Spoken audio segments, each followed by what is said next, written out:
نحن نقص عليك أحسن القصص بما أوحينا إليك هذا القرآن وإن كنت من قبله لمن الغافلين. Assalamu alaikum, bienvenue sur ce nouvel épisode sur les ennemis de l'islam. Certains parmi les plus proches parents du prophète alayhi salatu wassalam furent aussi ses pires ennemis lors de son appel à l'islam.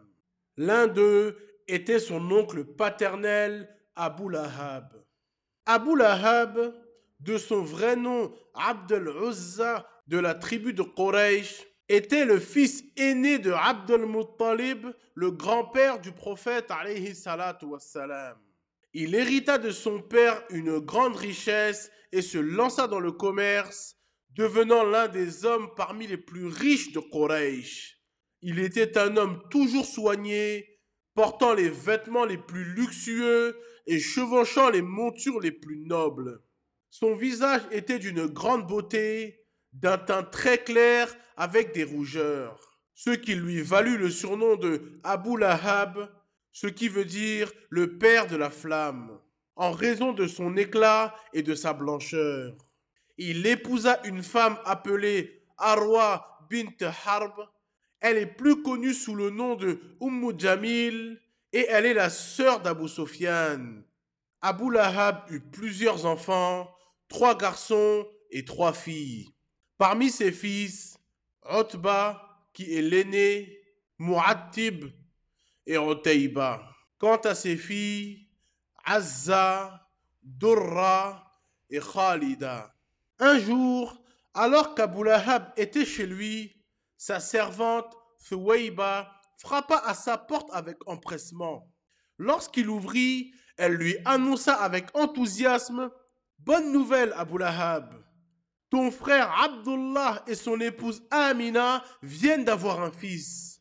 Ton père Abdul Muttalib lui a donné le nom de Muhammad. » À cette annonce, Abu Lahab fut rempli de joie au point d'affranchir immédiatement Thuwayba en guise de célébration pour la naissance de son neveu.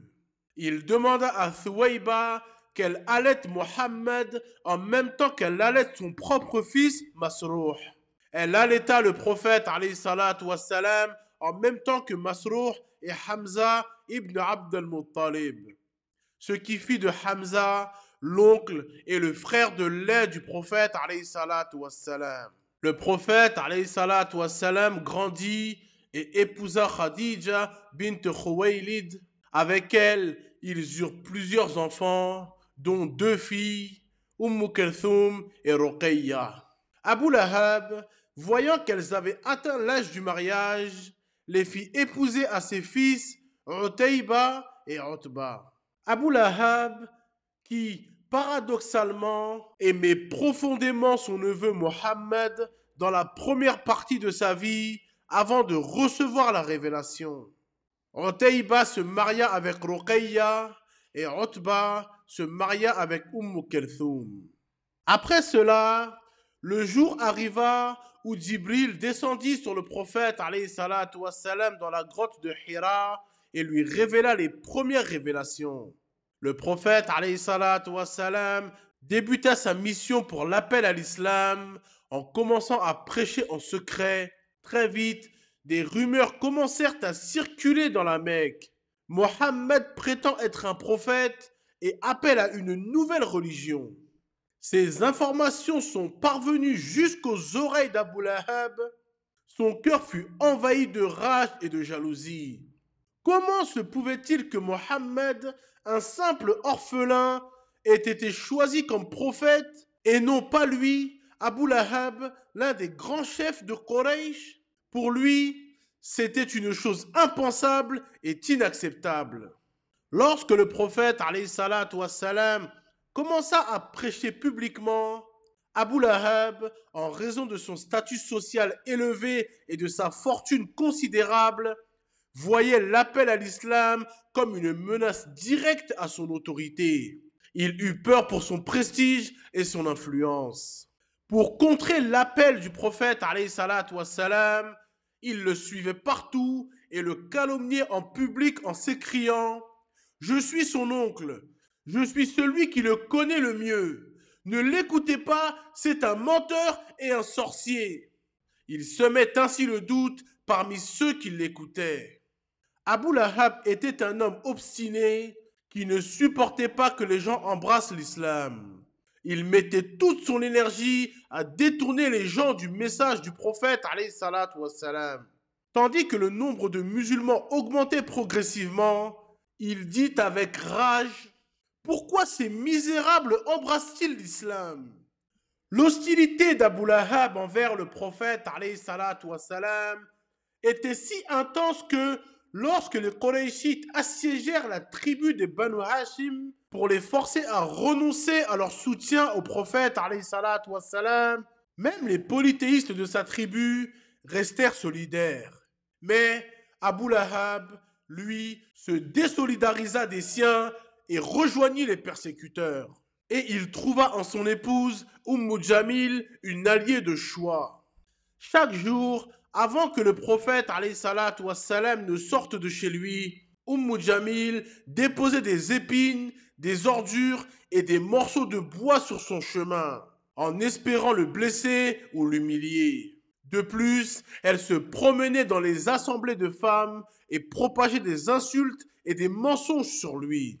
Elle l'appelait Mudhammam au lieu de Mohammed, ce qui signifie le blâmer. Elle disait: Nous avons rejeté son message et nous nous sommes détournés de sa religion. Elle composait également des vers de poésie injurieux contre lui. Elle possédait un collier en or et elle disait: Je vendrai ce collier et j'utiliserai l'argent pour lutter contre Mohammed. Un jour, le prophète alayhi salatu wassalam se rendit sur le mont Safa et lança un appel aux habitants de Quraysh. Lorsque la foule s'est rassemblée autour du prophète alayhi salatu wassalam, il leur dit: Ô peuple de Quraysh, si je vous disais qu'une armée montée à cheval se trouve derrière cette vallée et s'apprête à vous attaquer, me croiriez-vous? Ils répondirent: Oui, Mohammed, nous ne t'avons jamais connu menteur. Le prophète alayhi salatu wassalam poursuivit alors: Sachez donc que je suis un avertisseur envoyé par Allah pour vous annoncer un châtiment terrible si vous ne croyez pas en lui et en son messager. Tandis que tout le monde écoutait en silence, soudain, Abu Lahab se leva, explosa de colère et cria: Que tu périsses, Mohammed! C'est pour cela que tu nous as réunis? Il quitta alors l'assemblée, suivi des autres notables de Quraysh. Ainsi, Abu Lahab fut le premier à déclarer ouvertement son hostilité envers le prophète alayhi salatu wassalam et à rejeter l'islam. À la suite de cet événement et en réponse aux propos d'Abu Lahab, Allah révéla dans le Coran Suratul Masad en disant: Que périssent les mains d'Abu Lahab et que lui-même périsse. Sa fortune ne lui sert à rien, ni ce qu'il a acquis. Il sera jeté dans un feu plein de flammes ardentes, ainsi que sa femme, la porteuse de bois, à son cou une corde de fibres. Surat al-Masad, selon la traduction des sens. Lorsque cette sourate fut révélée, Jamil entra dans une rage incontrôlable. Elle ramassa une pierre et se dirigea vers la Kaaba en cherchant le prophète alayhi salatu wassalam. Elle demanda à ceux qui étaient présents: Où est Mohammed? À ce moment-là, le prophète alayhi salatu wassalam était assis auprès d'Abu Bakr, adossé à la Kaaba. Abu Bakr, inquiet, lui dit: Ô messager d'Allah, il vaudrait mieux te cacher. Mais le prophète alayhi salatu wassalam lui répondit avec sérénité: Ne t'inquiète pas, Abu Bakr, Allah me protégera.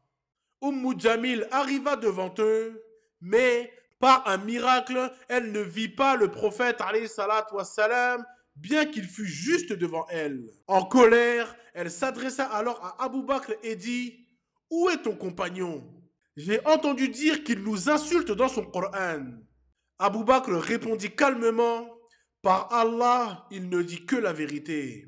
Furieuse, elle lança la pierre qu'elle tenait et s'en alla en maudissant le prophète alayhi salatu wassalam. Lorsqu'elle fut partie, Abu Bakr, étonné, demanda au prophète alayhi salatu wassalam, ô messager d'Allah, elle était devant toi. Comment se fait-il qu'elle ne t'ait pas vu? Le prophète alayhi salatu wassalam répondit, Allah a placé un voile entre elle et moi. Quant à Abu Lahab, en réponse à ce qui a été révélé contre lui, il alla voir les chefs de Quraysh et leur dit, mon honneur est désormais séparé du vôtre si vous ne parvenez pas à vous débarrasser de Mohammed. Et pour se venger et humilier le prophète alayhi salatu wassalam, il ordonna à ses fils de répudier leurs épouses en place publique. Son fils Utayba divorça de Ruqayya et son frère Utba divorça de Kulthum. Ruqayya épousa ensuite Othman ibn Affan et lorsqu'elle mourut, Othman épousa Kulthum, ce qui lui valut le surnom de Dhun Nurayn, le détenteur des deux lumières, car il est le seul homme de l'histoire à épouser deux filles d'un prophète. Quant à son fils Utayba, il s'allia à ses parents et alla encore plus loin dans son hostilité. Un jour, alors que le prophète alayhi salatu wassalam prêchait, il s'approcha de lui et lui dit avec arrogance, ô Mohammed, je renie ton message et je ne crois ni à ton Seigneur ni à ton étoile lorsqu'elle décline. Ce qui fait référence au premier verset de la sourate An-Najm, l'étoile. Puis il le provoqua et cracha devant lui. Le prophète alayhi salatu wassalam leva les mains au ciel et fit cette invocation contre lui. Ô Allah, envoie contre lui l'un de tes chiens. Abu Talib, qui était présent, fut pris d'inquiétude et dit au prophète alayhi salatu wassalam, pourquoi as-tu fait cette invocation? Cela risque de lui arriver. Et Abu Lahab, lorsqu'il apprit l'invocation prononcée par le prophète alayhi salatu wassalam sur son fils, prit peur et dit, protégez mon fils, j'ai bien connu Mohammed et je sais que ses invocations sont exaucées. Peu de temps après, Utayba partit en voyage avec une caravane vers la Syrie. Une nuit, alors qu'ils campaient à un endroit, un moine leur dit, ô gens d'Arabie, cette région est remplie de bêtes sauvages. Faites attention cette nuit. Ils placèrent alors Utayba au centre du campement, l'entourant de leurs affaires et dormirent autour de lui pour le protéger. Mais au milieu de la nuit, un lion surgit dans le camp, reniflant chaque dormeur, comme s'il cherchait quelqu'un en particulier. Puis, il s'approcha du lit de Utayba, écarta la couverture avec ses griffes et lui infligea une morsure fatale. En agonisant, Utayba cria, par Allah, Mohammed m'a tué par son invocation. Et Utayba trouva la mort dans des circonstances terrifiantes. Tous les autres enfants d'Abu Lahab finirent par embrasser l'islam, à l'exception de Utayba. Après la mort d'Abu Talib, le frère d'Abu Lahab qui protégeait le prophète alayhi salatu wassalam, un jour, le prophète alayhi salatu wassalam prêchait et Abu Lahab est intervenu pour protéger le prophète alayhi salatu wassalam face à l'intensité des persécutions et pour maintenir les liens des Banu Hashim. Les chefs de Quraysh ont commencé à convaincre Abu Lahab de rompre sa protection envers le prophète alayhi salatu wassalam en lui disant « Ton neveu parle mal de ton père Abdul Muttalib ». Abu Lahab est allé voir le prophète alayhi salatu wassalam et lui a demandé s'il avait dit quelque chose de mal sur son père. Le prophète alayhi salatu wassalam répondit que quiconque mourrait sur la croyance de Abdul Muttalib serait en enfer. Cette parole mit Abu Lahab en colère et il dit « Par Allah, je resterai ton ennemi jusqu'à la mort ». Et il continua de nuire au prophète alayhi salatu wassalam jusqu'à ce que le prophète alayhi salatu wassalam émigra vers Médine. Un jour, sa femme Jamil, comme à son habitude, portait une lourde charge de bois sur sa tête pour la déposer sur le chemin du prophète alayhi salatu wassalam. C'est alors qu'elle trébucha en arrière et la corde qu'elle avait autour du cou s'enroula violemment en l'étranglant sur place. Après que le prophète alayhi salatu wassalam, émigra à Médine, les polythéistes de Quraysh se préparèrent au combat et à affronter les musulmans lors de la bataille de Badr. Abu Lahab avait souvent entendu le prophète alayhi salatu wassalam, prédire sa mort et craignait que cela ne se réalise. Il fut envahi par la peur et trouva un moyen d'échapper à la guerre en payant un homme 4000 dirhams pour qu'il prenne sa place et combatte à sa place. Les Qurayshites se sont donc rendus sur le champ de bataille et Abu Lahab resta à la Mecque. Quelques jours après l'humiliation subie par les Qurayshites lors de la bataille de Badr, Abu Lahab fut frappé par une sorte de peste qui faisait pourrir sa peau et la séparait des os. Son corps se couvrit de plaies purulentes et personne n'osait l'approcher. Cette maladie était extrêmement contagieuse, ce qui fit qu'Abu Lahab fut évité par tout le monde, y compris ses propres fils. Il endura des souffrances atroces pendant 7 jours, et lorsqu'il mourut, personne n'osa s'approcher de son cadavre, même ses propres enfants. Il resta abandonné pendant 3 jours, son corps commençant à se décomposer et à dégager une odeur nauséabonde. Ensuite, l'un des chefs de Quraysh alla voir ses fils et leur dit: N'avez-vous pas honte?